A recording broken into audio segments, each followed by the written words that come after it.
અમદાવાદ સાબરમતીથી કોંગ્રેસના ઉમેદવારે ફોર્મ ભર્યું। દીપેન પટેલે સાબરમતીથી ફોર્મ ભર્યું। દીપેન પટેલના પિતાએ 2015માં ચૂંટણી લડી હતી। સ્થાનિક પ્રશ્નોને લઈને લોકો વચ્ચે કામ કરીશ, દીપેન પટેલે જીતની આશા પણ વ્યક્ત કરી। વિસ્તારમાંથી કોંગ્રેસના ઉમેદવાર અત્યારે હાલ ટિકિટ ફોર્મ ભરવા માટે અહીં પહોંચ્યા છે। દીપેનભાઈ પટેલ એમની સાથે વાતચીત કરીશું, એમને પૂછીશું। અચ્છા, પાર્ટી એક વિશ્વાસ કર્યો, જનતાના કયા કયા પ્રશ્નો છે કે જેને લઈને તમે લોકો વચ્ચે જવાના છો? સૌપ્રથમ તો કોંગ્રેસ પાર્ટીએ અમારી ઉપર જે વિશ્વાસ મૂક્યો છે એના માટે કોંગ્રેસ પાર્ટીનો ખૂબ ખૂબ ધન્યવાદ। આજની તારીખમાં અમે જનતાને સ્થાનિક સ્વરાજ્યની ચૂંટણીમાં અમે એમના જે મુદ્દા છે, સ્થાનિક મુદ્દા ઉપર જ અમે ચૂંટણી લડવાના છીએ। અમારા કોઈ કેન્દ્રના મુદ્દા કે એવા કોઈ મુદ્દા નથી।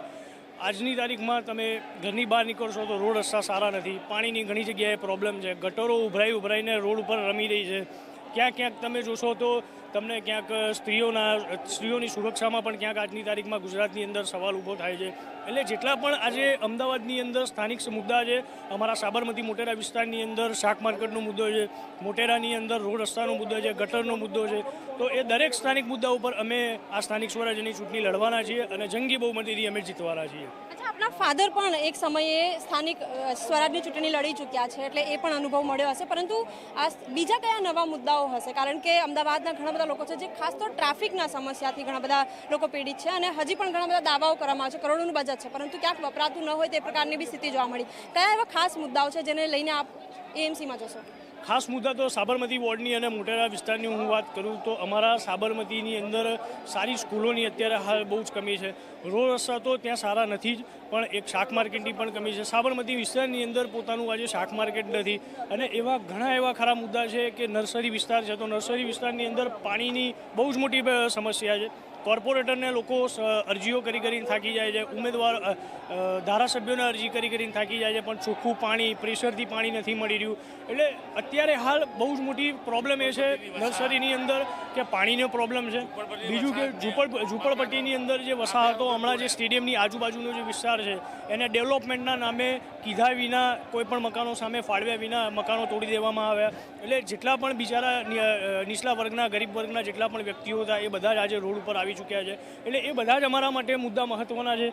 આજની તારીખમાં ભાજપ અને કોંગ્રેસ આજે બંનેની વચ્ચે બહુ જ મોટો તફાવત છે, કેમ કે ભાજપના બહુ મોટા સપના બતાવવાની ટેવ છે અને કોંગ્રેસ હંમેશા સ્થાનિક મુદ્દાઓ પર લડી રહી છે, સ્થાનિક લોકો સાથે લડી રહી છે। અને કોંગ્રેસના દરેક ઉમેદવાર અમારી આપ સૌને અપીલ છે કે તમે જંગી બહુમતીથી જીતાડો અને બદલાવ લાવો। આ વખતે આપ સૌનો કેટલો વિશ્વાસ છે કે ઉમેદવારીમાંથી કોર્પોરેટર બનશો?